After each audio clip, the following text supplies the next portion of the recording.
নমস্কার বন্ধুরা, শরীর খারাপের জন্য অনেক দিন পর কিন্তু এসেছি, রেসিপি দিতে পারিনি। আজকে এসেছি এই যে ধনেপাতা, পুদিনা পাতা, ফুলকপি, বিনস, গাজর, আলু আর পাতিলেবু, কড়াইশুঁটি এখানে সেদ্ধ হচ্ছে। দেখেই নিশ্চয়ই গেস করতে পারছেন। হ্যাঁ বন্ধুরা, আজকে আমি ভেজ বিরিয়ানি রেসিপি আপনাদের সঙ্গে শেয়ার করব। এই যে পেঁয়াজ বেরেস্তার জন্য কিন্তু একটু পেঁয়াজ লাগবে। এই যে পেঁয়াজটাও ছাড়িয়ে রেখে দিয়েছি। আর এখানে কড়াইশুঁটিটা হালকা একটুখানি খাবার সোডা চিনি দিয়ে সেদ্ধ করে রাখছি, যতটা পরিমাণ আজকে লাগবে। তারপর বাকিটা রেখে দেবো। আর কালারটাও কিন্তু খুব সুন্দর থাকবে।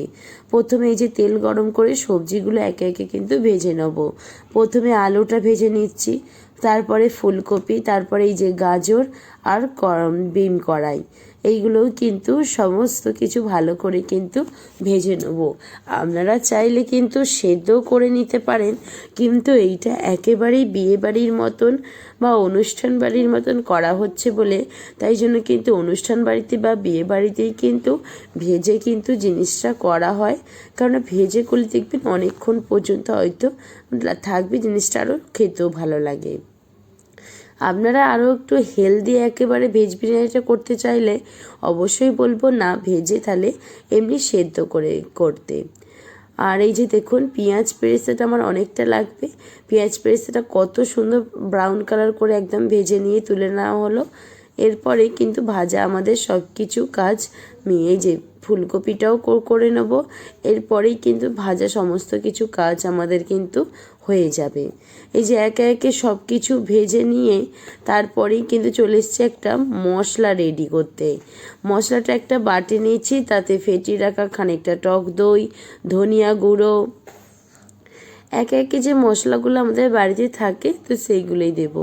এই যে যাচ্ছে লঙ্কার গুঁড়ো, আপনারা যতটা ঝাল খেতে পছন্দ করেন সেই রকম বুঝে কিন্তু লঙ্কার গুঁড়োটা দেবেন। হলুদ গুঁড়ো তারপরে এই যে যাচ্ছে কিন্তু কেশর, তারপরে বিরিয়ানি মশলা, সমস্ত কিছু একসঙ্গে কিন্তু এবার ভালোভাবে উইংসের সাহায্যে ভালো করে মিশিয়ে নেব। এই যে দেখুন সুন্দরভাবে মিশিয়ে নিচ্ছি। আর কেশরটা দিলে কি বলুন তো, একটা সুন্দর খেতে লাগে, আর কালারটাও খুব সুন্দর আসে, আর খেতেও খুব সুন্দর লাগে। এবার এখানে একটু লবণ অ্যাড করলাম, আবার ভালো করে মিশিয়ে নেব।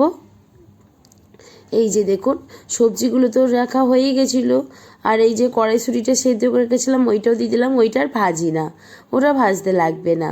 তারপরে ধনে পাতা, পুদিনা পাতা কুচি, কাস্তুরি মেথি দিয়ে দেওয়া হয়েছে। মিস্ত্রি যে একটা পাতাটা হয়, ওই যে কাস্তুরি মেথি পাতা, তারপরে পাতিলেবুর রস, মশলাটা যে রেডি করলাম সেই মশলাটা এবার সমস্ত কিছু ভালো করে মেশাতে হবে। তারপরে একটু আদা রসুনের পেস্ট দিয়ে দিতে হবে। এই দানাগুলো আপনারাও নয় ফেলে দেবেন, কেন বলুন তো, খাবার সময় মুখে পড়লে না খুব তেতো ভাব লাগে। এবার যে পেঁয়াজ পেরেস্তাটা করে গেছিলাম সেইটা দিয়ে দিলাম বন্ধুরা। এরপর কিন্তু আদা রসুন বাটাটাও দিয়ে দিতে হবে, যে বেটে রেখে দিয়েছি। সরি বন্ধুরা। এই যে তারপরে কিন্তু ঘি অ্যাড করব। এখানে কিন্তু আমাদের এখানে যে ঘিটা পাওয়া যায় সেইটা অ্যাড করছি। তো আপনাদের ওখানে সবথেকে ভালো যে একটা গন্ধ বা নির্ভেজাল যেটা সামনে পাবেন, তো সেটাই কিন্তু অ্যাড করবেন। খাবারের জন্য সবথেকে যেটা উপকারী সেইটাই অ্যাড করবেন। এরপর সমস্ত কিছু দেখুন মশলার সঙ্গে ভালো করে কিন্তু এবারে হাতের সাহায্যে মেশাতে হবে। তারপরে কিন্তু ওপর থেকে এই যে ভাতটা যে আমরা বিরিয়ানি করছি সেইটা দিয়ে দিতে হবে। এতে এই যে গোটা গরম মশলা, ধনে পাতা, পুদিনা পাতা, লবণ দিয়ে ভালো করে জলটা ফুটিয়ে চালটা, যে বাসমতি চাল আমরা 2 ঘন্টা থেকে মানে 2.5 থেকে 3 ঘন্টা মতন এইরকম না ভিজিয়ে রাখা হয়েছিল আজকে। মানে চালটা একটু বেশি ভিজিয়ে রাখলে দেখবেন কি বলতো, চালটা খোলে বেশি। আর একদমই নয় যে ভাববেন না যে গলে যাবে, তা কিন্তু নয়। চালটা খুব ভালো খোলে, সেরকমভাবে কিন্তু দেখে আপনাকে নামাতে হবে। এই যে দেখবেন আমাদের চালটা কিন্তু খুব শক্তই আছে। তো এই যে সমস্ত কিন্তু নামানো হয়ে গেল।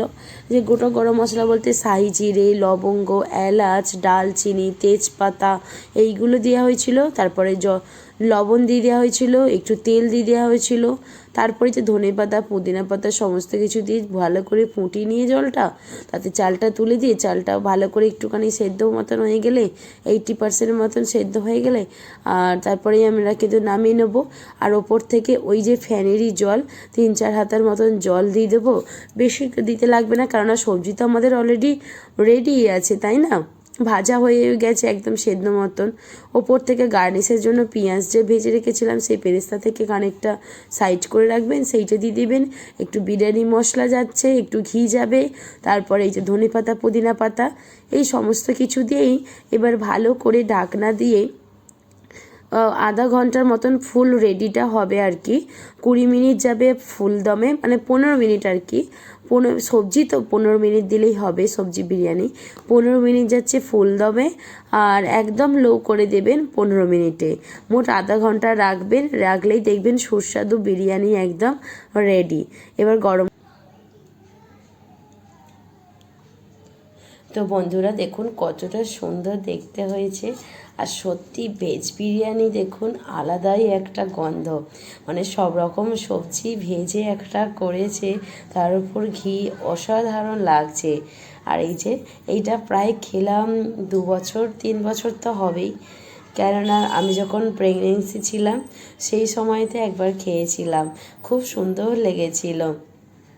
তখন তো প্রথম চিকেন মানে কোনো ননভেজ জিনিসটাই খেতে পারতাম না, মাছ চিকেন মাটন ডিম খেতে পারতাম না বলে, তাই জন্য এরকম ভেজ বিরিয়ানি করে দিয়েছিল, খুব সুন্দর লেগেছিল খেতে। আর দেখুন কতটা সুন্দর ঝুরঝুরে হয়েছে, একটাও ভাত কিন্তু ভেঙে যায় না, একদম নিচে থেকে ওপরে সবটাই দেখতে পাচ্ছেন। কিন্তু ওপরে ভাতগুলো একটু সাদা, মানে এক সাইড ধরে ওই জন্য কেটে কেটে ওইভাবে দিলে কি বলুন তো, নিচে ওপরে ভাত দুটোই পাটে আর কি পাওয়া যায়। আমাদের যেহেতু কোনো সেকশন করে দেওয়া হয় না, একদম নিচেতে সব কিছু থাকে, তার উপরে সব ভাতটা দেওয়া থাকে, তাই জন্য এইভাবে খুব সুন্দর করে কেটে এক সাইড দিয়ে তারপরে কিন্তু সার্ভ করা হয়। এর ফলে কিন্তু সমস্ত কিছুটাই কিন্তু পাতে পড়ে, সাদা ভাত থেকে শুরু করে মশলা ভাত, মশলা সবজি, চিকেন হলে চিকেন, এইভাবেই কিন্তু কেটে বিরিয়ানিটা সার্ভ করা হয়। আশা করছি অনেক ভালো লেগেছে আজকের এই বিরিয়ানির রেসিপিটি। তা ভালো লাগলে অবশ্যই একটু লাইক করে জানাবেন কেমন লাগলো। তো আজকের মতন এখানেই বিদায় নিচ্ছি। জ্বর মুখে কিন্তু এইরকম ঝাল ঝাল একটু বেশ স্পাইসি বিরিয়ানি পড়লে কিন্তু কোনো কথা নেই। আর খুবই গরম, এই যে আপনাদেরকে দেখাচ্ছি, দেখুন কতটা সুন্দর লাগছে, লোভনীয়। বাই।